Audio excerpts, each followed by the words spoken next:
Picture a continent fractured into warring kingdoms, a land where tribes clashed and old empires crumbled until one man rose to unite them under a single banner. His name was Charlemagne, a king who became an emperor, a warrior who forged a realm spanning modern-day France, Germany, and Italy, and a visionary whose shadow still stretches across Europe more than 12 centuries later. But behind the legends of his conquests and crowning lies a story far richer and more mysterious than most history books reveal. Why does this towering figure, a ruler who reshaped the fate of nations, still captivate us today? Was he truly the father of Europe, or is there more to his legacy than the myths suggest? Think for a moment about what it takes to weld fractured lands into one. Charlemagne didn't just win battles, he sparked a cultural revival, revived learning in an age often dismissed as dark, and laid foundations that would shape everything from politics to religion for centuries. Yet for all his power, his life is a puzzle of contradictions. A ruthless conqueror who cherished scholarship, a devout Christian who defied the Pope, a man celebrated as a saint yet whose personal life was anything but saintly. How do we reconcile these extremes, and what hidden truths about his reign have been lost to time? This is the story of a ruler who didn't just make history, he bent it to his will. From the blood-soaked fields of Saxony to the glittering halls of Aachen, we'll trace Charlemagne's footsteps through the triumphs and enigmas that define him. Along the way, we'll uncover the secrets behind his meteoric rise, the real motives behind his infamous coronation, and the startling ways his legacy still echoes in our world today.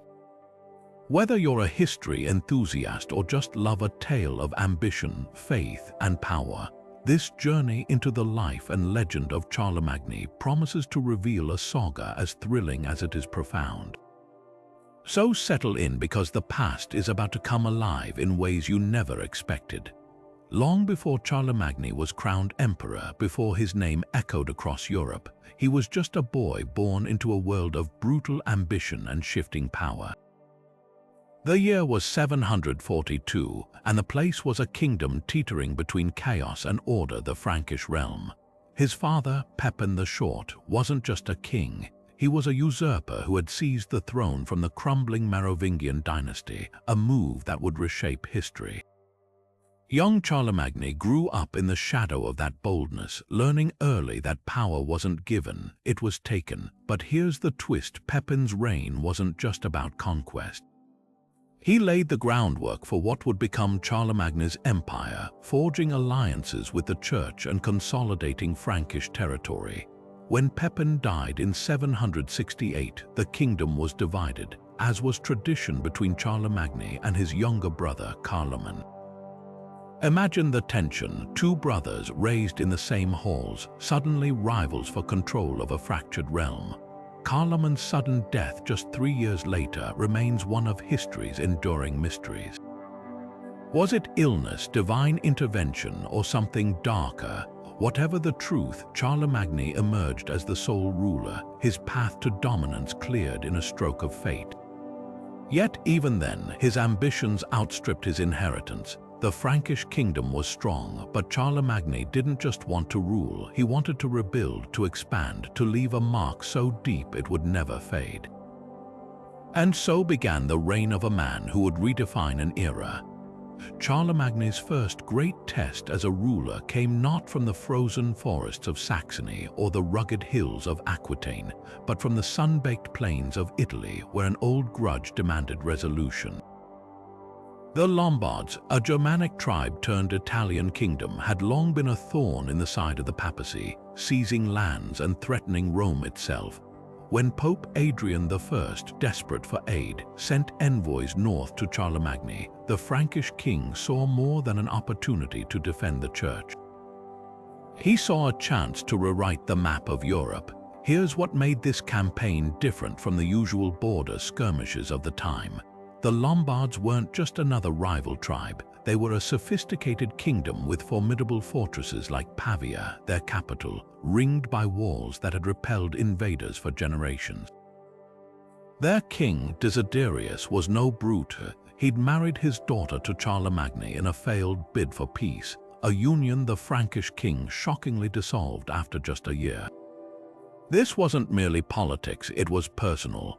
Charlemagne's invasion in 773 was a masterclass in medieval warfare. Instead of a headlong assault, he split his forces, besieging Pavia while sending detachments to secure key mountain passes, cutting off Lombard reinforcements. The siege dragged through an unusually harsh winter, with chroniclers describing Frankish soldiers enduring frostbite and starvation. Proof that Charlemagne's greatest weapon wasn't just his army's strength, but their loyalty. Meanwhile, the Pope watched from Rome, his fate hanging in the balance. When Pavia finally fell in 774, the outcome was transformative. Charlemagne didn't just depose Desiderius, he crowned himself King of the Lombards, a title never before held by a Frankish ruler. But the real prize wasn't territory, it was legitimacy. By rescuing the papacy and restoring stolen lands to the church, Charlemagne positioned himself as Christendom's foremost defender, a role that would later justify his imperial coronation. The Lombard campaign revealed his genius for turning military victories into political capital. Where other conquerors took gold or slaves, Charlemagne took something far more valuable, the narrative of his reign. And in doing so, he set the stage for an even grander destiny, one that would echo through the centuries. The Saxon Wars would become the defining struggle of Charlemagne's reign, a 30-year nightmare of blood, faith, and iron that tested the limits of his vision for Europe. Unlike the Lombards, who ruled from cities and castles, the Saxons were a patchwork of pagan tribes scattered across dense forests and marshlands. They worshipped ancient gods beneath sacred oaks, answered to no king, and raided Frankish borders with terrifying regularity. To Charlemagne, this wasn't just a military problem, it was an existential threat to his dream of a Christian empire. His first campaigns in 772 seemed straightforward: burn a few villages, extract oaths of loyalty, then march home. But the Saxons, led by the cunning warrior Widukind, refused to stay conquered. They'd submit when the Frankish army arrived, only to revolt the moment Charlemagne turned his back. This wasn't conventional warfare, it was a grueling cycle of rebellion and reprisal that stretched across decades. Then came the massacre of Verdun in 782, a turning point that still chills the bones of history. After a Saxon ambush slaughtered a Frankish garrison, Charlemagne ordered the execution of 4,500 Saxon prisoners, some chroniclers say by beheading, others by drowning in the Orla River. The message was unmistakable: submit or perish. Yet even this atrocity failed to break the Saxons. Widukind vanished into the wilderness, rallying his people for yet another uprising. What changed the tide wasn't just violence, but a ruthless blend of policy and persuasion. Charlemagne began deporting Saxon families en masse, resettling them deep in Frankish territory while importing loyal Christians to their land. He issued the notorious Capitulary for Saxony, decreeing death for anyone who practiced pagan rites or refused baptism. Churches rose where sacred groves once stood, and Saxon nobles found their survival tied to conversion. By the time Widukind finally surrendered and was baptized in 785, the war had morphed into something darker, a cultural obliteration. Yet integration followed the sword. Charlemagne appointed Saxon counts, enrolled their warriors in his armies, and even married his children into their elite. The very people he'd once sought to erase became pillars of his empire. The Saxon Wars revealed Charlemagne at his most contradictory, a man who could order thousands slaughtered yet also believed in the transformative power of unity. In the end, Saxony didn't just become part of his realm, it helped shape the Europe he left behind. Charlemagne's ambitions stretched beyond the forests of Saxony and the plains of Italy. They reached across the Pyrenees into the sun-scorched lands of Muslim Spain. In 778, an unexpected plea arrived from Suleiman al-Arabi, a rebellious Muslim governor in Barcelona, offering to swear allegiance if Charlemagne would help him overthrow the Umayyad emir in Cordoba. For a ruler obsessed with expanding Christendom's borders, the opportunity was irresistible. But what began as a bold strike south would become one of the most disastrous and legendary episodes of his reign. The campaign started with promise. Charlemagne led a massive force across the Pyrenees, splitting his army to besiege both Pamplona and Saragossa. Yet the moment his troops arrived, the political sands shifted. Al-Arabi's allies wavered, Saragossa's gates remained shut, and whispers of betrayal hung thick in the air. Facing stiff resistance and dwindling supplies, Charlemagne made a fateful decision: retreat.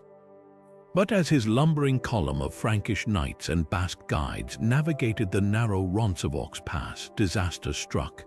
Basque warriors, possibly angered by the Frank sack of Pamplona, ambushed the rearguard, overwhelming them in the treacherous terrain. The battle was a slaughter. Among the dead was Roland, prefect of the Breton March, whose heroic last stand would later be immortalized in the Song of Roland, transforming a military blunder into myth. The epic poem painted Roland as the perfect Christian knight, blowing his oliphant horn until his dying breath, though the reality was far grimmer, a chaotic rout that left Charlemagne's finest butchered without glory. Yet even failure couldn't dampen the king's resolve.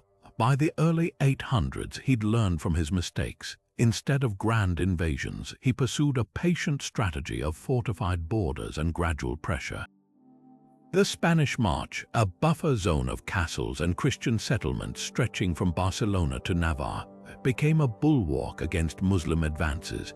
Frankish counts ruled these lands, blending local customs with Carolingian reforms, and over time the march seeded what would later become Catalonia. What's striking isn't just the shift in tactics, but the way Charlemagne turned humiliation into long-game triumph. Roncesvalles was a setback, but the Spanish March endured, a testament to his ability to adapt. Here, as in Saxony, he proved that conquest wasn't always about raw force. It was about planting roots that would outlast the battlefield. On a frostbitten Christmas day in the year 800, inside the ancient splendor of St. Peter's Basilica, history pivoted with a single gesture. As Charlemagne knelt in prayer before the tomb of St. Peter, Pope Leo Roman III did the unthinkable. He placed a golden crown upon the Frankish king's head and proclaimed him Emperor of the Romans. The assembled crowd erupted to Charles Augustus, crowned by God, great and peace-giving emperor, life and victory. But the man at the center of this spectacle wore an expression that later chroniclers would debate for centuries. Was that flicker in Charlemagne's eyes genuine shock, or the satisfied gleam of a king who'd orchestrated his own apotheosis? The coronation was nothing short of revolutionary.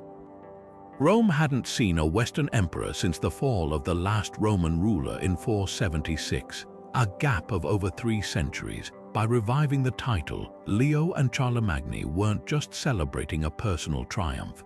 They were staking a claim that the Frankish realm, not the Byzantine Empire in Constantinople, was the true heir to Rome's legacy. But the audacity of the act masked a web of political intrigue. Just 2 years earlier, Leo had been attacked in the streets of Rome by rivals who accused him of corruption, leaving him desperate for a protector. Charlemagne, fresh from crushing another rebellion in Saxony, had marched south to restore order and likely leveraged the chaos to his advantage. Here's where the mystery deepens. The official Frankish chronicles insist Charlemagne knew nothing of the coronation plan, claiming he would never have entered the church had he suspected such a display. Yet Byzantine envoys later reported that Leo had sent the royal crown to Charlemagne's camp weeks earlier, a detail that reeks of premeditation, even more telling. The Pope didn't just crown Charlemagne, he prostrated himself before the new emperor in a symbolic act of submission, reversing centuries of church precedent. This was no spontaneous gesture, it was a carefully staged transfer of spiritual authority. the reaction from Constantinople was predictably furious. Empress Irene, the first woman to rule Byzantium in her own right, saw Charlemagne's coronation as both an insult and a threat. Diplomats bristled at the notion of a barbarian king, one who couldn't even write his name, usurping the mantle of Roman emperors. Charlemagne, ever the pragmatist, spent years negotiating recognition from the East, even offering to marry Irene at one point, but the damage was done. The coronation had crystallized a divide between East and West that would shape European politics for a millennium. What makes this moment so fascinating isn't just the power play, but the paradox at its heart. Charlemagne, a man who'd built his empire on blood and steel, now derived his ultimate legitimacy from the Church, the same institution he'd often manipulated for his own ends. The title of Holy Roman Emperor would endure for centuries, yet its first bearer seemed ambivalent about its trappings. He rarely used the title in official documents, preferring the simpler Rex Francorum, King of the Franks. Perhaps that's the ultimate clue. For Charlemagne, the crown wasn't about glory but utility. It granted him the divine sanction to reshape Europe in his image, one baptized in faith and forged by the sword. Charlemagne's conquests reshaped the map of Europe, but his true genius lay in how he governed the sprawling empire he'd forged by the sword. Imagine ruling territories stretching from the North Sea to central Italy, with dozens of languages, cultures, and local rulers chafing under your authority, all without the instant communication or bureaucratic machinery we take for granted today. This was the colossal challenge Charlemagne faced, and his solution was nothing short of revolutionary. A web of administrative innovations that turned chaos into order, creating a template for medieval governance. At the heart of his system were the counties, carefully carved districts, each governed by a trusted count appointed directly by the emperor. These weren't just territorial divisions, they were the empire's vital organs. Counts collected taxes, raised armies, and dispensed justice, acting as both administrators and military leaders. But here's the catch: Charlemagne knew absolute power could corrupt even the most loyal nobles. To keep them in check, he devised the missi dominici, the envoys of the Lord. These were pairs of inspectors, usually a bishop and a lay noble, who traveled the realm unannounced, reviewing accounts, hearing grievances, and ensuring no count grew too powerful. Picture them as the emperor's eyes and ears, descending on a county like auditors with royal authority to depose officials who abused their power. Their very presence was a masterstroke of psychological control, a constant reminder that the emperor's reach extended far beyond his palace at Aachen. Then there were the legal reforms, where Charlemagne's vision for unity truly took shape. Earlier Frankish law had been a patchwork of tribal customs, with justice varying wildly from region to region. Charlemagne demanded consistency, issuing capitularies, detailed decrees that standardized everything from weights and measures to penalties for theft. One groundbreaking rule required every free man to swear an oath of loyalty directly to the emperor, weaving a personal bond between ruler and subject that bypassed regional nobles. Even church law got an overhaul, with clergy ordered to keep meticulous records of births, deaths, and property, an early form of census-taking that gave the crown unprecedented oversight. But perhaps the most surprising twist was how these reforms intertwined with his cultural revival. The same counts who enforced laws were also tasked with supporting schools and monasteries, while the missi dominici often carried copies of classical texts to distribute. Charlemagne understood that governance wasn't just about control, it was about cultivating loyalty through shared identity. By standardizing law, language, and even handwriting, his scribes developed the elegant Carolingian minuscule script. He didn't just administer an empire, he planted the seeds of what it meant to be European. The irony: many of these systems crumbled after his death, yet their echoes, from the idea of centralized justice to the very concept of a unified Christian realm, would reverberate for centuries, proving that Charlemagne's greatest conquest wasn't land but the future itself. Charlemagne's empire wasn't just built on conquest, it was cemented through a revolution of the mind. While other warlords of his era measured their legacy in land and loot, he dreamed of something far more enduring, a rebirth of knowledge that would outshine the faded glory of Rome. This was the Carolingian Renaissance, a cultural awakening that turned his court into the intellectual epicenter of Europe. At a time when even most nobles couldn't sign their own names, Charlemagne poured wealth and energy into resurrecting classical learning, preserving ancient texts, and forging an educational system that would shape Western thought for centuries. The spark of this revival flickered in Charlemagne's own frustration. Despite ruling an empire, he struggled to write more than his initials, an embarrassment that fueled his obsession with literacy. His solution, the palace school at Aachen, where scholars from across Europe gathered under the guidance of Alcuin of York, a brilliant Anglo-Saxon monk plucked from the renowned school at York. Alcuin didn't just tutor the royal family, he redesigned education itself. The curriculum stretched beyond scripture to the 7 liberal arts: grammar, rhetoric, logic, arithmetic, geometry, music, and astronomy, subjects that had languished since Rome's fall. But Charlemagne's vision wasn't confined to the elite.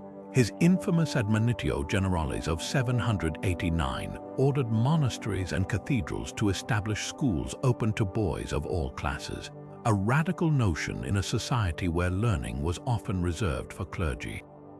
Scribes trained in Carolingian minuscule, a revolutionary new script that standardized handwriting with clear, legible letters, the ancestor of today's lowercase alphabet. Imagine the ripple effect. For the first time in centuries, a monk in Bavaria could read a text copied in Tours without squinting at unfamiliar regional scripts. The true marvel of this Renaissance wasn't just its scale, but its collaborative spirit. Scholars like the Lombard Paul the Deacon preserved Germanic histories, while the Goth Theodulf of Orleans composed poetry rivaling classical masters. Even Charlemagne's daughters, particularly the learned Gisela, participated in intellectual circles, defying the era's gender norms. Beneath Aachen's vaulted ceilings, debates crackled over everything from theology to astronomy, with the emperor himself, often dressed in plain Frankish garb despite his titles, joining discussions with childlike curiosity. Yet the most enduring legacy lay in the scriptoria, those hushed monastery rooms where scribes bent over parchment. Here, works by Virgil, Cicero, and Augustine were rescued from decay, copied with meticulous care onto fresh vellum. Without these efforts, entire swaths of classical knowledge might have vanished forever. Charlemagne's scholars didn't merely preserve the past, they built a bridge to the future. Long after his empire fractured, the intellectual fires he kindled would illuminate the High Middle Ages, the Renaissance, and beyond. In an age often dismissed as dark, he proved that the pen could be mightier than the sword. Charlemagne's vision for a unified Christian empire demanded more than military might. It required bending the very soul of Europe to his will. His religious policies were a blade with 2 edges, one side gleaming with genuine devotion, the other sharpened by ruthless pragmatism. Take the tithe, a 10% tax on all agricultural produce, which he didn't invent but enforced with unprecedented rigor. To modern eyes, it might seem like mere economic extraction, but for Charlemagne, this was sacred arithmetic. The tithe funded churches, fed the poor, and bound his sprawling realm together through shared obligation. Yet resistance was met with brutal penalties, land confiscation, even exile, because faith, in his eyes, wasn't optional. It was the mortar holding his empire's stones in place. Then there was baptism, a ritual he weaponized with startling efficiency. After crushing Saxon rebellions, he'd drag entire tribes to the riverbanks, their submission sealed not just by oaths but by the chilling waters of forced conversion. The message was clear: to be Frankish was to be Christian. Yet beneath the coercion lay a curious paradox. Charlemagne didn't just demand compliance, he invested in education, ensuring new converts understood the faith they'd adopted at sword point. Missionaries like Saint Boniface became his cultural shock troops, felling Thor's oaks to build altars in their place. The synods he convened reveal his grand design. At councils like Frankfurt in 794 and Aachen in 802, bishops and nobles debated everything from the correct date of Easter to the intricacies of monastic vows. These weren't just theological debates, they were exercises in standardization, erasing regional variations to create a unified Christian practice. Charlemagne presided over them like a scholar king, poring over liturgical texts and even correcting clerical Latin. His obsession with detail extended to the smallest rituals. One decree specified exactly how many psalms should be sung at night prayers, but the emperor's personal piety adds another layer to the puzzle. He attended Mass daily, wore simple linen tunics beneath his royal robes, and slept with a slate under his pillow to practice writing late into the night. Yet this same man exiled his own daughter for an affair with a courtier, defied popes when it suited him, and waged wars that left thousands dead. Perhaps that's the enigma at the heart of his religious policies, a man who genuinely believed he was doing God's work, even as his methods blurred the line between zeal and tyranny. In the end, Charlemagne's shadow still looms over Europe's spiritual landscape.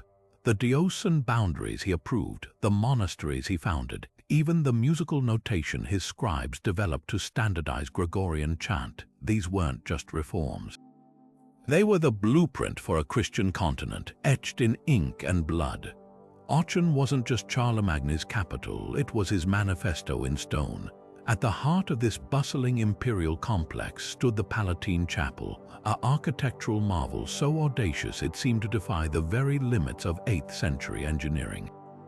Imagine walking through its doors for the first time, sunlight streaming through 16 towering arches, glinting off golden mosaics depicting Christ enthroned, while the whispers of courtiers and clergy echoed beneath a dome that stretched 150 feet toward heaven. This wasn't merely a place of worship, it was a physical declaration that Charlemagne's empire rivaled the grandeur of ancient Rome and Constantinople combined. The chapel's design was a deliberate shock to the senses. Charlemagne had dispatched envoys to study Ravenna's Byzantine churches, even hauling back columns and marble from Italy to recreate their splendor in Frankish soil. Yet the result was no mere copy. Architect Odo of Metz fused Roman symmetry with Germanic scale, creating an octagonal core symbolizing the resurrection, 8 being the number of new beginnings in Christian numerology. The throne room above the chapel's narthex placed Charlemagne literally at the intersection of earth and heaven, where he could observe Mass while remaining elevated above his subjects. Every detail whispered dual meanings. The bronze wolf head door handles evoked both Rome's founding myth and Christ as the shepherd, while the ancient Roman thermal springs beneath the complex tied Charlemagne's rule to the healing waters of empire. But Aachen was more than one breathtaking building. Surrounding the chapel sprawled a campus of power, a royal hall large enough to host assemblies of hundreds, scriptoriums where scribes perfected Carolingian minuscule, and sprawling gardens where exotic plants from Baghdad flourished. The entire complex buzzed with a multicultural energy that defied the so-called Dark Ages. Arabic ambassadors gaped at mechanical clocks gifted by Harun al-Rashid, while Anglo-Saxon scholars debated Aristotle alongside Frankish nobles. Even the streets reflected Charlemagne's vision. Artisans from Lombardy crafted intricate metalwork, Jewish merchants traded silks from Constantinople, and laborers expanded aqueducts using Roman techniques lost elsewhere in Europe. What truly set Aachen apart, though, was how it functioned as a living machine of governance. The palace's layout forced visitors to move through carefully choreographed spaces, first the barracks to impress with military might, then the chapel to awe with divine sanction, finally the throne room where petitions were granted or denied. This wasn't urban planning, it was psychological theater. When Viking envoys arrived in 804, their journey through these spaces, from intimidation to reverence, left them reportedly trembling before they even faced the emperor. The city's religious significance deepened over time. After Charlemagne's death in 814, his bones were interred in the chapel, transforming it into a pilgrimage site. Later rulers would be crowned kneeling before his throne, literally inheriting his legacy. Today, when tourists crane their necks to admire the chapel's dizzying vaults, they're seeing more than beautiful architecture. They're witnessing the birth certificate of medieval Europe, a place where power, faith, and genius colluded to reshape a continent. For all its physical splendor, Aachen's true marvel was how it turned stone and mortar into the beating heart of an empire that would outlast its founder by 1,000 years. Behind the grand tapestry of empire and conquest, Charlemagne's private life was a storm of passion, betrayal, and familial drama that would rival any modern dynasty. He married at least 4 times, possibly 5, and took numerous concubines, fathering over 18 children whose lives intertwined with his reign in ways both glorious and disastrous. His first marriage to the Lombard princess Desiderata lasted barely a year before he repudiated her in a move that reeked of political calculation. Some historians whisper it was never consummated, a mere facade to placate her father, King Desiderius, before Charlemagne turned his armies against Lombardy. His next union with the Swabian noblewoman Hildegard proved far more consequential. She bore him 9 children in just 12 years, including his eventual heir Louis, later known as the Pious, and a constellation of daughters who became key players in his court's intellectual and diplomatic circles. Yet Charlemagne's domestic life was anything but harmonious. Contemporaries described him as a doting father who insisted his children, sons and daughters alike, receive elite educations, but also as a ruler who coldly manipulated their lives for political gain. His daughters, forbidden from marrying to prevent rival dynasties from emerging, became notorious for their affairs. The most scandalous involved his eldest, Rotrud, who allegedly bore a child by Count Rogo of Maine, one of Charlemagne's own vassals. Rather than exile or execute the count as tradition demanded, the emperor merely confiscated his lands, a surprising leniency that hints at either genuine affection for his children or a shrewd awareness that suppressing such scandals served his image better than harsh punishments. The fractures in his family deepened with time. His third wife, Fastrada, was accused by chroniclers of wielding witchcraft to manipulate him, a likely smear against her reputed cruelty. After her death, Charlemagne's final marriage to the Alemannic Leargard ended childless, leaving him to rely increasingly on concubines like the Saxon Madelgard, whose son Drogo would later become Bishop of Metz. This sprawling brood created a court buzzing with intrigue, where half-siblings jockeyed for favor and legitimacy, the emperor's solution a draconian succession plan. In 806, he divided his empire among his 3 eldest surviving sons, Charles, Pepin, and Louis, in a public ceremony at Thionville, demanding they swear oaths of mutual loyalty. But fate mocked his designs. Pepin died in 810, Charles in 811, leaving only Louis as heir.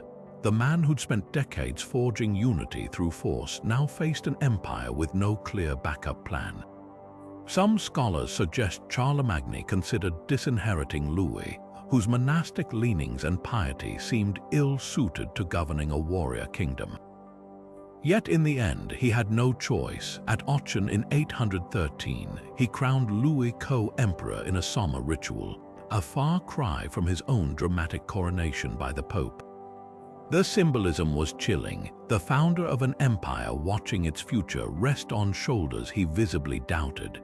What emerges from these tangled relationships isn't just a portrait of a flawed father, but a paradox.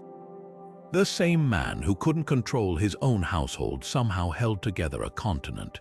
Perhaps that's the most humanizing truth about Charlemagne. His private struggles mirrored the very tensions between passion and discipline, loyalty and ambition, that defined his public legacy. In the end, the family he sought to mold in his image would fracture the empire he built, proving that even history's mightiest rulers are no match for the chaos of love and blood. Einhard, Charlemagne's biographer and confidant, paints a portrait of the emperor that defies both the hulking barbarian of legend and the frail scholar some might expect.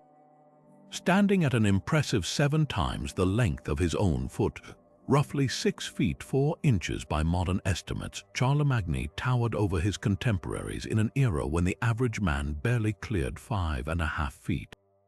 His frame was robust but not bulky, with broad shoulders tapering to a waist that remained trim even in old age, a testament to decades of military campaigning and his legendary aversion to excess. Einhard notes the ruler's piercing, falcon-like eyes that shone with unusual brilliance, a detail repeated so often it feels less like observation and more like a conscious effort to mythologize the living man. What's most striking, though, are the contradictions in these descriptions. His voice, reportedly high-pitched and surprisingly light for such a towering figure, often startled visitors expecting the thunderous tones of a warrior king. Yet when he spoke before assemblies, that same voice could, according to witnesses, fill a hall without strain, suggesting a mastery of breath control that mesmerized audiences. Even his walk carried paradox, swift and purposeful, yet occasionally interrupted by a slight limp from an old battle injury, a humanizing flaw in an otherwise superhuman image. Later chroniclers couldn't resist embellishing.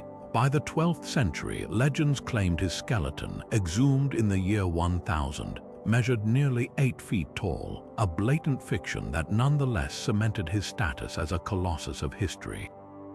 Medieval artists added their own distortions, depicting him with a flowing white beard he never wore. Einhard specifies he kept it short and neat or seated on thrones so massive they dwarfed the attendants around him. The myth-making reached its peak with the 16th century Karlsruhe reliquary, where his gilded effigy stretches unnaturally long, as if the artists feared portraying him at true scale would somehow diminish his legacy. Yet fragments of authenticity survive. The contemporaneous Planctus de Arbeitu Caroli, a lament composed after his death, describes him holding court in Aachen with his hair gone silver but still thick, his laughter booming through the halls when amused by a witty retort. These glimpses reveal a man who understood the theater of power, how to loom larger than life in public while reserving his private self for trusted intimates. Even his clothing choices played into this duality. Frankish tunics and cloaks fastened with simple bone pins in daily life, but jeweled coronation robes so heavy with gold thread they reportedly required aids to help him rise from his throne. The real Charlemagne may lie somewhere between Einhard's meticulous details and the later exaggerations. His physical presence wasn't just a biological fact, it was a political tool, carefully curated to inspire awe in allies and dread in enemies. Whether standing head and shoulders above his generals or letting his unexpectedly gentle voice disarm diplomats, every inch of him, real or embellished, served the greater purpose of empire. Charlemagne's conquests may have expanded his empire, but it was his economic reforms that turned those territories into a functioning powerhouse. Picture a realm where trade had nearly collapsed after Rome's fall, where bartering with grain or livestock was more common than coins, and where local markets operated in isolation. Into this fractured landscape, Charlemagne introduced a revolutionary concept, a single, standardized currency. The silver denarius, stamped with his imperial portrait and Christian crosses, became the lifeblood of commerce across Europe. This wasn't just money, it was a political statement. Every coin declared loyalty to the emperor, its purity and weight guaranteed by royal decree. Merchants from Mainz to Milan could now trust they weren't being swindled with debased metals, sparking an economic revival that stretched from the vineyards of Aquitaine to the amber routes of the Baltic. But currency alone couldn't feed an empire. Charlemagne's agricultural reforms reveal a ruler who understood that true power grew from the soil. His Capitulaire de Villiers, a meticulous guide to managing royal estates, reads like an 8th century manual for economic efficiency. Farmers were ordered to plant specific crops, wheat here, barley there, rotating fields to prevent exhaustion. Orchards were to contain exactly 99 varieties of apples, pears, and plums, a number likely chosen for its biblical resonance. Even beekeeping was regulated, with honey production prioritized not just for mead but as a sweetener in an era before sugar. The document's obsession with detail extended to livestock. Cows were to be well-horned for plowing, chickens kept in coops to protect grain stores, and every estate required 2 veterinary surgeons. What emerges isn't just bureaucracy, it's the blueprint for turning subsistence farming into surplus, ensuring that armies could march and cities could grow without famine looming. Trade routes became the empire's veins, and Charlemagne acted as their vigilant protector. He dispatched armed escorts to guard merchant caravans crossing the Alpine passes where bandits had long preyed on travelers. Rivers like the Rhine and Danube, once dangerous frontiers, now hosted fortified toll stations that provided security in exchange for modest taxes, a system so effective that wine from Bordeaux could reach Saxon markets without spoilage. Jewish and Frisian traders received special charters, their networks stretching from the silk markets of Constantinople to the fur traders of Novgorod. The emperor even leveraged his alliance with Harun al-Rashid, the Abbasid caliph, to secure safe passage for Frankish merchants through Muslim Spain. The genius of these policies lay in their interconnectedness. Reliable money encouraged trade, which thrived under protected routes, while agricultural surplus fed the artisans and officials who made the system work. Charlemagne didn't invent these pieces, but he was the first since Rome to fit them into a cohesive whole. When Viking raids or Magyar invasions later threatened this system, the disruption was catastrophic, a proof of how thoroughly he'd transformed Europe's economic DNA. His reign didn't just leave behind battles and laws, it built the scaffolding for the medieval world's prosperity. Charlemagne didn't just command armies, he reinvented how war was waged in medieval Europe. At the core of his dominance lay a revolutionary weapon, the armored cavalry, warriors so heavily equipped they became the tanks of their era. These knights didn't ride to battle in the haphazard charges of old. They were disciplined shock troops, clad in chainmail that shimmered like fish scales, their horses bred for size and stamina. A single Frankish cavalryman's gear, lance, sword, shield, and armor cost the equivalent of 45 oxen, an investment that paid off in battle after battle. When they thundered downhill at the Lombard lines or pivoted to encircle Saxon foot soldiers, the earth itself seemed to tremble. But this wasn't just brute force, it was precision.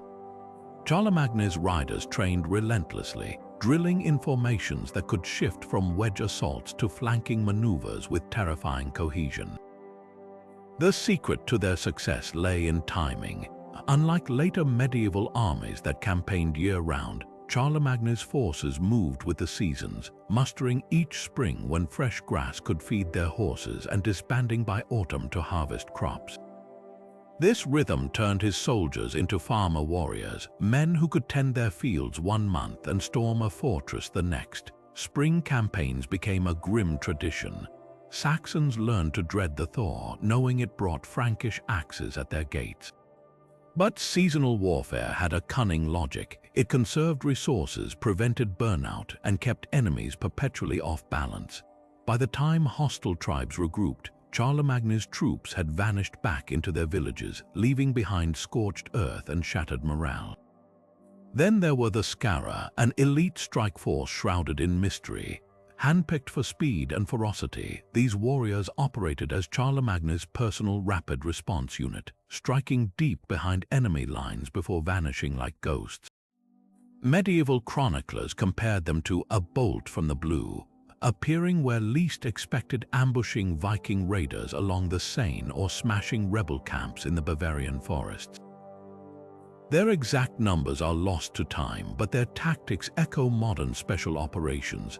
light armor for mobility, intimate knowledge of terrain, and attacks timed to sow maximum chaos. When Widukin's Saxon rebels bragged they'd outmaneuvered the Franks, it was often the Scara who proved them wrong, burning their hidden forest sanctuaries to ashes. What tied these elements together was logistics, the unsung hero of Charlemagne's military machine. His empire bristled with fortified bridges and depots stocked with grain, weapons, and spare horses. Scouts and spies, many recruited from conquered tribes, provided real-time intelligence, while a relay system of beacon fires could mobilize troops faster than any rival. Even the humble stirrup, recently adopted from Eurasian steppe cultures, became a force multiplier, letting riders wield lances with devastating stability. This wasn't just an army, it was a system, every piece meticulously designed to project power across a continent. Yet for all its sophistication, the Frankish war machine had one fragile flaw. It relied entirely on Charlemagne himself.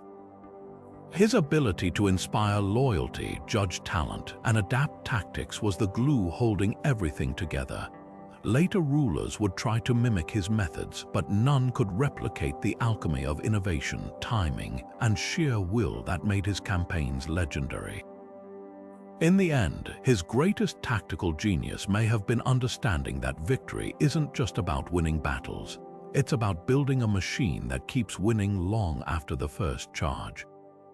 Charlemagne's court didn't just radiate military might, it hummed with the strokes of painters' brushes, the whisper of parchment, and the murmured debates of scholars. At a time when much of Europe had forgotten the artistic splendor of Rome, he unleashed a creative revolution, pouring royal treasure into manuscripts so luminous they seemed to glow from within. Take the Utrecht Psalter, its pages alive with frenetic ink sketches that leap and swirl around sacred texts, capturing psalms not just in words but in visual poetry. This wasn't mere decoration, it was theology in motion, a radical fusion of art and devotion that would inspire medieval illuminators for centuries. The survival of classical knowledge hinged on his obsession with preservation. Scriptoria across his empire became arks of wisdom, where monks toiled over crumbling scrolls of Cicero, Plato, and Virgil, painstakingly copying them onto fresh vellum. Consider the Codex Carolinus, a collection of Greek and Latin letters rescued from oblivion. Charlemagne's scholars didn't just transcribe them, they annotated errors in older versions, proving their work was as much about scholarship as salvation. His court library at Aachen boasted volumes on everything from astronomy to medicine, many imported from the Islamic world or Byzantine monasteries, creating a mosaic of knowledge unmatched since Alexandria's golden age. Yet the brilliance of his cultural patronage lay in its deliberate diversity. While Christian texts dominated, his scholars preserved pagan classics too, arguing that truth, wherever found, served God's purpose. Alcuin of York, his chief advisor on education, famously defended the study of Virgil by declaring, "The gems of pagan learning should not be rejected but purified for our use." This intellectual audacity birthed masterpieces like the Drogo Sacramentary, where Celtic knotwork intertwined with Roman realism, creating a visual language that celebrated both Frankish identity and universal beauty. Music, too, flourished under his touch.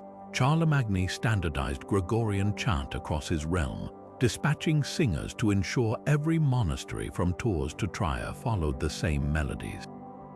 His monks developed early musical notation, those squiggles on parchment that evolved into today's sheet music, transforming what had been an oral tradition into a precise art form. Imagine the ripple effect. For the first time, a hymn sung in Aachen could be replicated note for note in distant Barcelona, knitting disparate regions together through shared rhythm and reverence. Perhaps most strikingly, his patronage crossed religious lines. Jewish scholars found refuge at his court, their Hebrew texts translated alongside Christian Gospels. When the Abbasid Caliph Harun al-Rashid gifted him an elephant named Abul Abbas and a water clock that chimed with mechanical birds, Charlemagne displayed them not as curiosities, but as proof that wisdom had no borders. In an age often painted as insular, his court became a crossroads where Syrian astrolabes, Irish parchment, and Byzantine silk mingled freely, the ultimate testament to his vision. The very script we're reading now, Carolingian minuscule, that clean, legible handwriting developed by his scribes, replaced the cramped, regional scripts that had made texts nearly unreadable across Europe. Its curves and spaces were so practical that Renaissance scholars mistook it for ancient Roman writing, adopting it as the foundation of modern typefaces. Charlemagne didn't just preserve culture, he designed the toolbox that would carry it into the future. Every time we lowercase a letter or pause to admire a medieval illumination, we're touching fragments of his grand design. Charlemagne's imperial coronation wasn't just a European event. It was a diplomatic earthquake that sent shockwaves straight to Constantinople. Empress Irene, the first woman to rule the Byzantine Empire in her own right, received the news like a slap. Here was a Frankish upstart, a man whose Latin was likely peppered with Germanic growls, daring to claim the mantle of Roman emperors, the insult cut deep. Byzantium saw itself as the sole heir to Rome's legacy, its rulers tracing an unbroken line back to Augustus. Now a barbarian king, one who couldn't even sign his own name, had been crowned by a pope in a ceremony dripping with symbolism. Irene's response was icy silence, a refusal to acknowledge the title that spoke volumes, but beneath the surface, practical realities tempered pride. Byzantium was reeling from internal strife and Arab invasions, while Charlemagne's armies stood unchallenged in the west. The standoff birthed a bizarre dance of diplomacy. In 802, emissaries from Constantinople arrived in Aachen with a startling proposal: marriage. Irene offered her hand, a union that would merge the two empires and heal the schism. Charlemagne, ever the pragmatist, entertained the idea. Imagine the stakes, a wedding that could reunite Christendom's fractured halves, placing a Frankish dynasty on the ancient throne of Constantinople. But fate, or Byzantine court intrigue, intervened. Before negotiations concluded, Irene was overthrown by her finance minister, Nicephorus I, a man with no patience for Western pretensions. The new emperor wasn't just hostile, he was sarcastic. Surviving letters show Nicephorus addressing Charlemagne as King of the Franks, pointedly omitting the imperial title. When Charlemagne retaliated by occupying Byzantine-held Venice in 806, tensions flared into open conflict. For years, Adriatic ports became battlegrounds, with Frankish and Greek ships clashing over control of trade routes.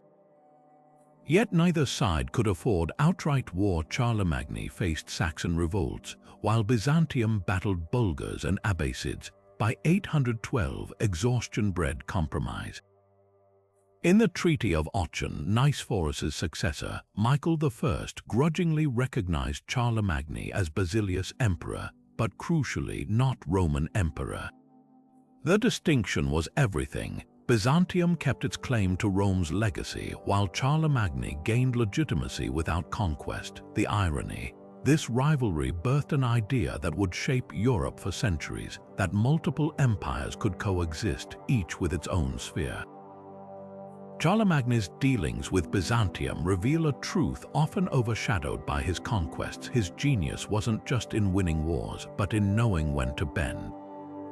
The man who crushed Saxons and Lombards proved equally adept in the shadowy realm of diplomacy, where victory wasn't measured in blood, but in carefully worded titles and the patience to wait for history's tide to turn. Charlemagne's empire may have seemed invincible, but even this colossus had its Achilles heel: the northern coastlines where Viking longships appeared like specters from the mist. The first recorded raid struck in the year 799, when Norse warriors sacked the monastery at Noirmoutier, a tidal island off the Frankish west coast. The attack was a brutal wake-up call. These weren't the predictable border skirmishes of Saxons or Lombards. Viking bands moved with terrifying speed, hitting soft targets before melting back into the sea. Monks, accustomed to being Europe's scribes and scholars, suddenly found themselves on the front lines, their gold-crossed chalices and jeweled reliquaries irresistible bait for pagan raiders. Charlemagne's response was both swift and strategic. He revived a defensive concept borrowed from the Romans, the litus Saxonicum, or Saxon shore, but with a Frankish twist. Coastal watchtowers were erected at river mouths from the Seine to the Elbe, manned by garrisons trained to light beacon fires at the first sight of dragon-prowed ships. He ordered the construction of fortified bridges at key points like the Rhine Delta, their wooden pilings sharpened into underwater spikes to gut shallow draft longships. Most ingeniously, he stationed mobile cavalry units near vulnerable monasteries, turning holy sites into traps.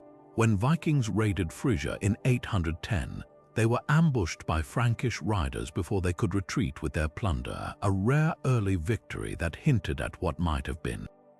Yet the emperor faced a dilemma no fortifications could fully solve. Viking raids weren't just military incursions, they were psychological warfare. The Norse targeted churches not merely for their wealth, but because they represented the heart of Charlemagne's Christian empire.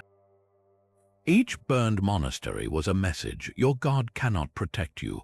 The trauma rippled inland, with scribes in Aachen recording nightmares of fiery serpents descending from the north. Charlemagne, ever the pragmatist, even tried diplomacy, sending envoys to Denmark's King Godfred. But when Godfred demanded tribute and began building his own border wall, the Danevirk, it was clear these northerners wouldn't be cowed like the Saxons. The greatest tragedy of Charlemagne's Viking policy is that it almost worked. His defenses were just robust enough to keep major raids at bay during his lifetime, creating a false sense of security. He never grasped that the attacks he dismissed as nuisances were the opening moves of a Scandinavian expansion that would soon avalanche into catastrophe. Within decades of his death, Vikings would sack Paris itself, their ships sailing up undredged rivers his engineers had deemed impassable. The litus Saxonicum garrisons, underfunded by his squabbling heirs, crumbled into disrepair. What lingers isn't just the irony of history's greatest conqueror outmaneuvered by raiders, but the haunting parallels to modern security dilemmas. Charlemagne's coastal towers were the medieval equivalent of patching a leaky dam effective until the storm surge hit. His reign marks the moment Europe learned that no empire, no matter how mighty, could wall itself off from the changing tides of fortune. The Vikings didn't just test his defenses, they exposed the fragility of any system built for the wars of yesterday. Charlemagne's death in 814 didn't mark the end of his reign, it transformed him into something far more potent, a political ghost summoned by rulers desperate to borrow his legitimacy. Barely a century after his burial at Aachen, Otto I of Germany staged his own coronation in Charlemagne's chapel, deliberately sitting on the dead emperor's marble throne as if drawing power from his bones. When the Pope placed the imperial crown on Otto's head in 962, it wasn't just a ceremony, it was a seance conjuring Charlemagne's spirit to sanctify a new Saxon dynasty. This theatrical resurrection set a pattern that would stretch across centuries. Medieval kings from Frederick Barbarossa to Charles Roman IV made pilgrimages to Aachen, touching Charlemagne's relics and commissioning flattering chronicles that tied their reigns to his golden age. Even his flaws were spun into virtues. The mass executions of Saxons became proof of his unwavering faith, while his turbulent family life faded into romantic legend. Napoleon Bonaparte, never one to resist a grand historical parallel, staged his own Charlemagne revival with breathtaking audacity. Before crowning himself emperor in 1804, he ordered a detailed study of Carolingian coronation rituals, then posed for portraits wearing replicas of Charlemagne's jewels. The message was unmistakable. Just as Charlemagne had resurrected Rome, Napoleon would resurrect Charlemagne's empire, but the comparison revealed more than he intended. Where Charlemagne had used culture and faith to unify Europe, Napoleon's conquests splintered under nationalist rebellions, proof that symbols alone couldn't sustain an empire without substance. The myth-making reached its peak in the 20th century, when competing ideologies wrestled over Charlemagne's corpse like wolves over a carcass. Nazi propagandists hailed him as a proto-Germanic conqueror, conveniently ignoring his alliance with Jews and reliance on international scholars. Meanwhile, post-war European federalists recast him as a visionary of unity, his face stamped on coins and his name invoked in speeches about the European community. The Aachen Cathedral, where he lies buried, became a pilgrimage site for Eurocrats drafting treaties, an irony Charlemagne might have appreciated, given how often he'd twisted religious symbols for political ends. What makes this afterlife so fascinating isn't just its persistence, but its flexibility. Charlemagne has been claimed by monarchists and republicans, by Catholics and secularists, even by opposing sides in world wars. The Father of Europe title, first coined by medieval chroniclers, sticks because it's vague enough to mean everything and nothing. Was he truly a unifier, or merely a brilliant warlord whose conquests created the raw material for later myths? Perhaps the answer lies in the way modern schoolchildren across Europe still learn his name, not as a footnote, but as the architect of a continent's imagination. His real legacy isn't in borders or crowns, but in the unsettling power of history itself, the way the dead can be made to speak, if the living crave their voices enough. Charlemagne's empire stretched from the Pyrenees to the Danube, a patchwork of conquered peoples and restless nobles held together by his iron will. But by the year 806, the aging emperor faced a dilemma no amount of force could solve. How do you divide the indivisible? His answer, the Divisio Regnorum, was a meticulous blueprint for carving Europe into thirds, each portion destined for one of his surviving sons, Charles, Pepin, and Louis. At first glance, the document reads like a bureaucratic masterpiece, its clauses detailing everything from tax revenues to the distribution of royal relics. Yet beneath its orderly surface lurked a fatal flaw. It assumed harmony among heirs who'd been raised in a court where rivalry was as natural as breathing. The plan itself was deeply rooted in Frankish tradition. Unlike the Romans, who'd clung to the idea of a unified imperium, the Franks had long practiced partible inheritance, splitting kingdoms like family farms among male heirs. Charlemagne's own rise to power had followed this script after his father Pepin divided the realm between him and his brother Carloman. But the Divisio Regnorum wasn't just tradition, it was geopolitics disguised as paternal duty. Charles, the eldest and most warlike, received the empire's core, Austrasia, Neustria, and Saxony, territories requiring a strong hand. Pepin, named for his grandfather, took Italy and Bavaria, bridging Germanic and Mediterranean world. Louis, the pious youngest, inherited Aquitaine and the fragile Spanish March, a deliberate choice that placed a peacemaker on Christendom's volatile southern frontier. What's startling is the document's blind spot. Charlemagne spent pages arbitrating hypothetical disputes over monastery revenues or falconry rights, yet never addressed the elephant in the throne room: what happened if one brother died without heirs? The omission seems unthinkable for a ruler who'd built his legacy on contingency planning until you remember his own path to power.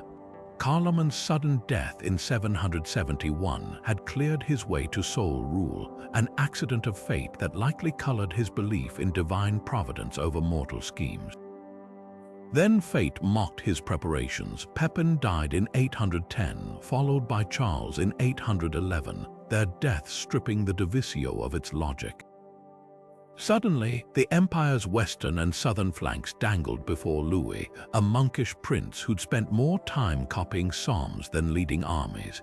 Charlemagne's response was a rushed coronation at Aachen in 813, placing the imperial crown on Louis's head with none of the papal pomp of his own coronation. The ceremony felt less like triumph than contingency, a hollow echo of the grand design. The Divisio Regnorum's true legacy lies in its unintended consequences. By treating the empire as personal property to be divided, rather than an institution to be preserved, Charlemagne planted the seeds of fragmentation that would blossom into modern Europe's fractured map. Within decades of his death, the Treaty of Verdun in 843 would formalize the split into West Francia, Middle Francia, and East Francia, rough precursors to France, Italy, and Germany. The irony is thick enough to choke on. A man who'd spent his life forging unity through sword and sacrament bequeathed a system that guaranteed dissolution. Perhaps that's the final lesson of the Divisio. Even history's mightiest architects can't control how their blueprints will weather time's storms. By 813, Charlemagne had become a relic of his former self, a silver-haired giant who shuffled through Aachen's halls with a limp, his booming voice now softened by age.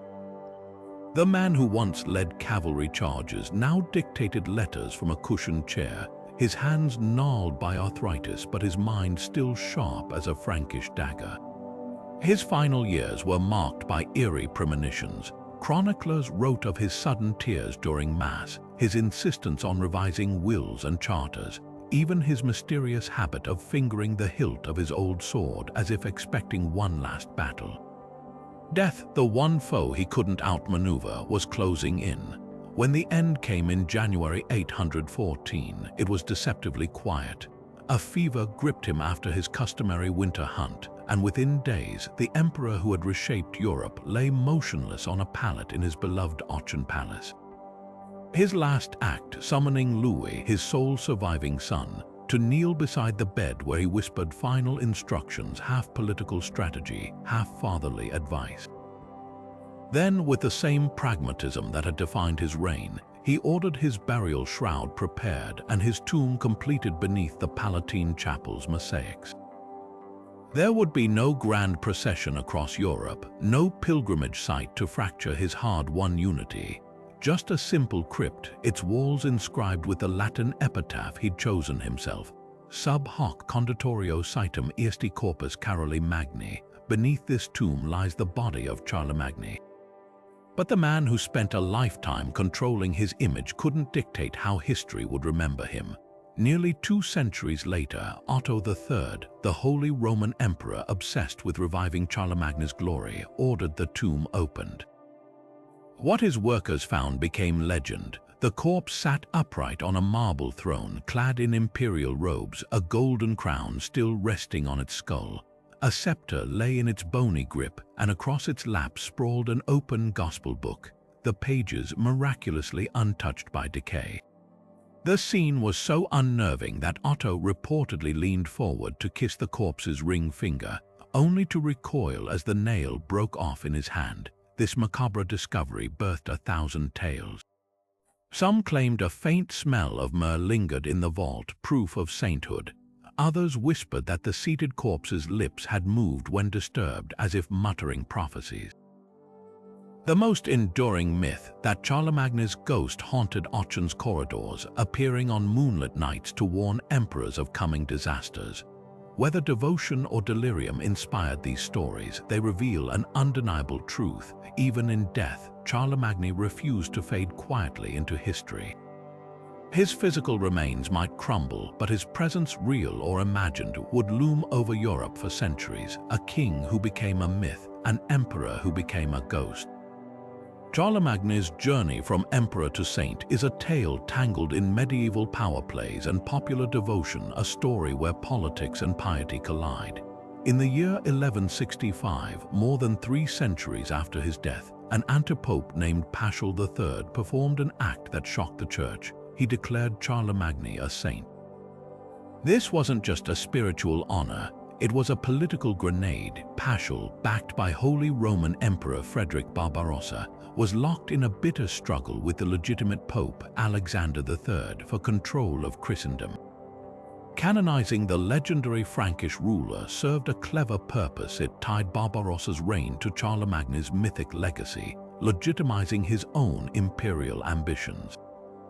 Overnight, Aachen became a pilgrimage site with relics like Charlemagne's arm bone displayed in jeweled reliquaries, drawing crowds eager to touch the remains of Europe's once mighty unifier. Yet the Vatican refused to recognize the sainthood. Rome's rejection wasn't just about theological scrutiny, it was about power. The Church had long distrusted rulers who blurred the line between state and sanctity, and Charlemagne's personal life hardly matched the saintly ideal. His multiple marriages, violent campaigns against pagans, and even the rumors surrounding his daughter's scandals made churchmen uneasy. By the 13th century, Pope Alexander III's successors quietly scrubbed Charlemagne from the official roster of saints, dismissing Paschal's decree as the work of a schismatic. But here's where the story twists. Despite the Vatican's cold shoulder, Charlemagne never really lost his halo. Across Europe, especially in Germany and France, local communities kept venerating him as if the canonization had stuck. Churches enshrined his image in stained glass alongside martyrs and apostles. Farmers prayed to him for good harvests, soldiers carried his name into battle, and medieval guilds celebrated his feast day, January 28th, with processions and feasts. This wasn't just nostalgia, it was something deeper. To ordinary people, Charlemagne embodied an age of order and glory, a folk hero who defended Christendom when the world seemed fractured and frail. The irony, the Church's rejection might have only fueled his saintly reputation. By denying official status, they inadvertently made him a symbol of resistance to centralized authority, a patron of regional identity in places that chafed under papal or imperial control.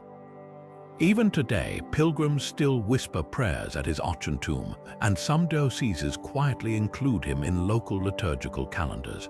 Whether saint or not, Charlemagne's grip on the medieval imagination proves one thing: sometimes the people's devotion writes its own canon. Charlemagne's death may have marked the end of his earthly reign, but in the imagination of medieval Europe, he never truly left. Legends sprouted like ivy around his legacy, transforming the historical emperor into something far stranger, a slumbering giant, a messianic figure, even a spectral guardian waiting to return in humanity's darkest hour. One of the most enduring tales claimed he never died at all. Deep beneath Germany's Untersberg mountain, so the story went, Charlemagne sat frozen in enchanted sleep, his beard grown long enough to coil around the legs of his marble throne. Some versions said his knights slept beside him, their armor gathering dust, while others whispered that the emperor himself woke every 100 years to check if ravens still circled the peak, a sign that his people still needed him. When the birds vanished, he would rise, reunite his fractured empire, and lead Christendom to final victory.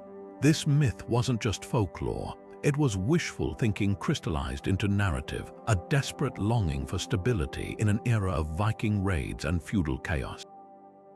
Even more fantastical were the stories linking Charlemagne to the Knights Templar. Though the historical timelines never aligned, centuries after his death, medieval chroniclers began weaving him into the Templars' mystique, claiming he'd founded a secret order of warrior monks to guard holy relics including the Holy Grail. Never mind that the real Templars emerged 300 years later. In legend, Charlemagne became their patron saint, his sword Joyous reframed as a sacred blade imbued with divine power. The myth reached its zenith in the Carlomagna saga, a Norse epic that reimagined him as a dragon-slaying paladin, battling sorcerers and rescuing kidnapped queens. These weren't just exaggerations, they were reinventions, each layer stripping away more of the historical man to suit the needs of storytellers and power brokers. The most curious twist came from Aachen itself, where locals swore Charlemagne's ghost lingered in the cathedral's shadows. Pilgrims reported hearing his footsteps echo through empty cloisters, or catching glimpses of a towering figure clad in imperial robes near his tomb. One 15th-century account describes a terrified sacristan who stumbled upon the emperor's spectre reading midnight mass with a choir of long-dead bishops, a scene both sacred and chilling. What's revealing is how these tales shifted with the times. During plagues, he was said to warn of coming death. In wars, his ghost rallied phantom armies.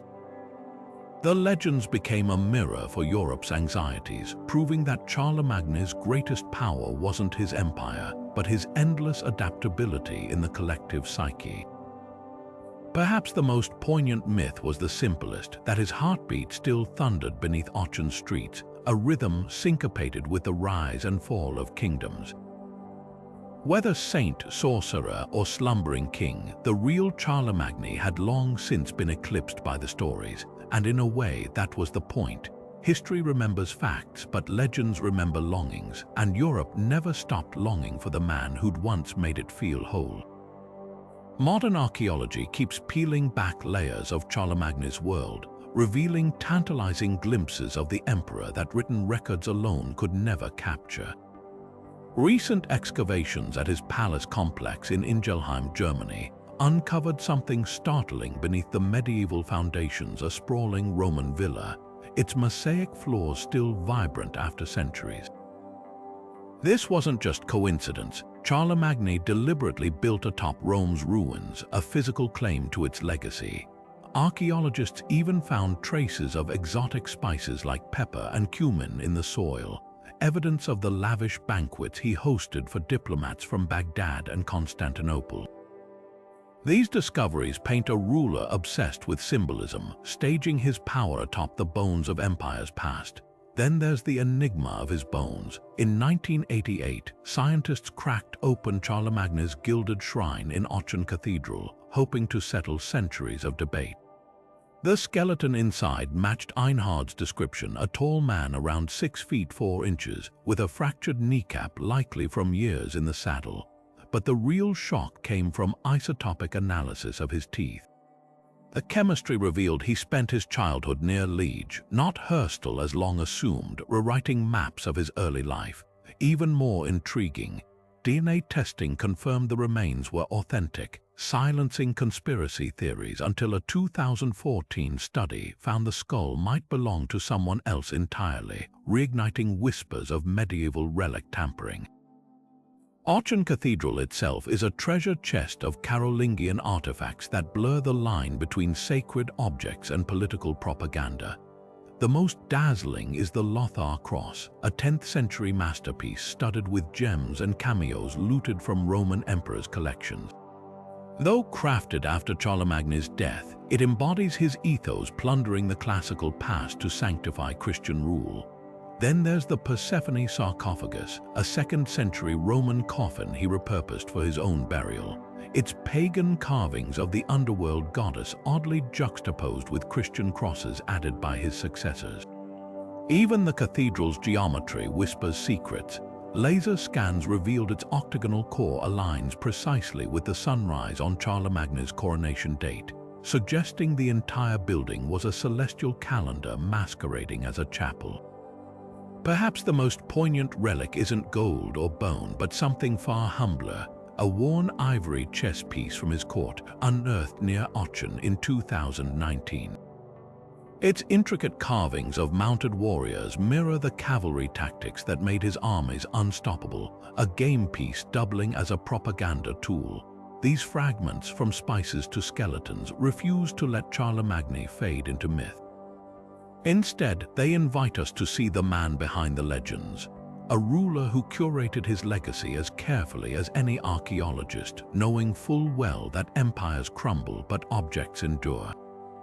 Scholars still clash bitterly over Charlemagne's legacy, their debates as fractured as the empire he left behind. To some, he's the architect of European identity, a ruler who dragged a fractured continent into cultural cohesion through sheer force of will. Others see a calculating warlord who draped his conquests in Christian piety, his schools and churches mere tools to pacify the vanquished. The truth, as always, lies somewhere in the blood-soaked mud between these extremes. Recent biographers like Johannes Fried paint him as a Renaissance man centuries ahead of his time, pointing to his relentless curiosity, a king who studied astronomy late into the night, corresponded with Arab scholars, and transformed Aachen into a beacon of learning. But dig deeper and cracks appear in this gleaming portrait. the same man who wept over St. Augustine's texts ordered thousands of Saxon prisoners slaughtered in a single day. His celebrated cultural revival was bankrolled by plundered Lombard gold and slave markets trafficking captives from the frontier. This duality forces us to confront an uncomfortable question. Can enlightenment and brutality coexist not just in the same era but in the same soul? Revisionist historians like Rosamund McKitterick offer a third path: Charlemagne as masterful pragmatist. His genius, they argue, wasn't in grand visions but in adaptive solutions. When forced conversion failed in Saxony, he switched to incentives, granting land to baptized nobles. When Byzantine emperors mocked his crude Latin, he imported Italian grammarians rather than feigned sophistication. Even his infamous coronation was likely less about divine destiny than cold calculus, an insurance policy against rebellious nobles and a fading papacy.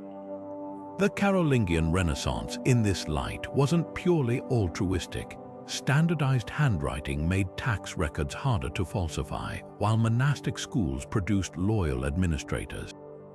Yet medieval chroniclers themselves can't agree. Einhard's biography reads like a hagiography, glossing over the execution of his own son Pepin the Hunchback after a rebellion. Meanwhile, Saxon poems like the Heliand covertly cast Charlemagne as a pharaoh-like oppressor, their Christ depicted as a Germanic warrior resisting Frankish tyranny.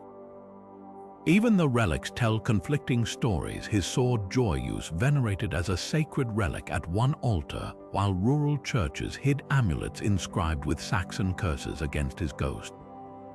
Perhaps the most revealing perspective comes from outside Europe.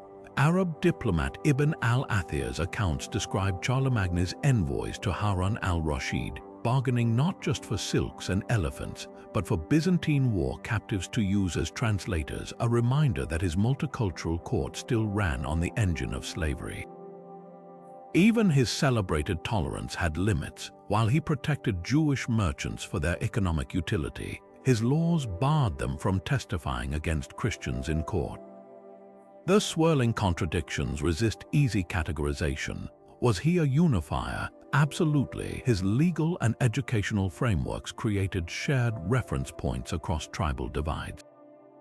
A conqueror, undeniably entire ethnic identities were erased under his campaigns, but the most compelling modern analyses suggest we've been asking the wrong question.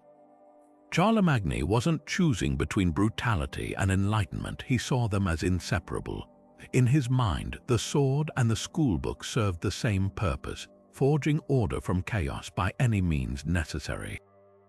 What we debate as hypocrisy may simply have been the 8th century version of realpolitik, the unsentimental calculus of a man who understood that empires aren't built with ideals alone. This tension between idealism and brutality explains why his legacy fractals across disciplines. Political scientists study his administrative innovations, theologians dissect his fraught relationship with the papacy, and military historians still pore over his campaign logistics. Even the term Carolingian has become shorthand in policy circles for top-down cultural engineering, a reminder that the methods he pioneered still echo in modern statecraft. The debates persist because Charlemagne holds up a mirror to our own contradictions. We celebrate cultural exchange but recoil at the violence that often enables it. We admire strong leaders yet distrust the systems that empower them.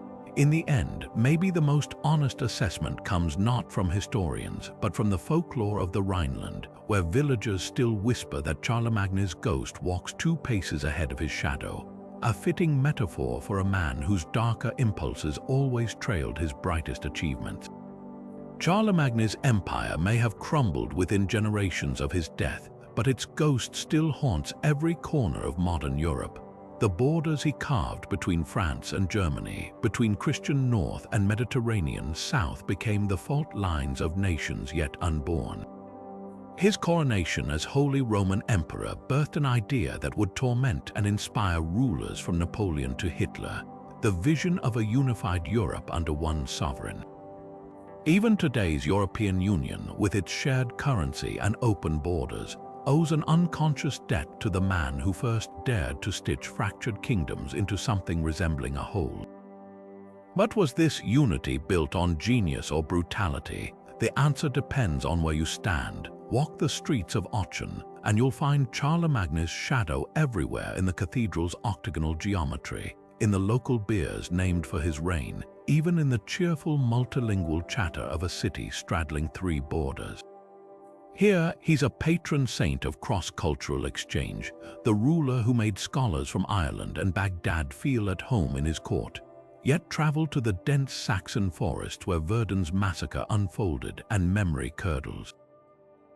To some, Charles the Great will always be Charles the Butcher, a conqueror who used baptismal fonts as weapons and burned sacred groves to ash. The paradoxes pile up like bones on a battlefield. How do we reconcile the warlord who executed thousands with the scholar who wept over ancient texts? The ruler who standardized weights and measures across continents, yet couldn't control his own daughter's scandals. Perhaps his greatness lies precisely in these contradictions. A reminder that history's most transformative figures are rarely pure heroes or villains, but flawed humans wielding extraordinary power. Even his failures proved prophetic. The empire's fragmentation under his heirs set the stage for Europe's eternal dance between unity and division, a tension that still fuels debates from Brussels to Brexit. So does he deserve the title Great? The question might miss the point. Charlemagne wasn't just a man, he became a mirror, reflecting whatever each era needed him to be. To medieval kings, he was the gold standard of imperial legitimacy. To Enlightenment thinkers, a cautionary tale of church-state collusion. To modern Europeans, either a blueprint for unity or a warning against its costs. What's undeniable is this: 12 centuries later, we're still measuring ourselves against his legacy, still wrestling with the same questions of power, faith, and identity that defined his reign. Now it's your turn to weigh in. Was Charlemagne a visionary or a tyrant, a unifier or a conqueror? Drop your take in the comments, and if this deep dive into history's tangled roots left you hungry for more, don't forget to like, subscribe, and join us for the next chapter where the past doesn't just whisper, it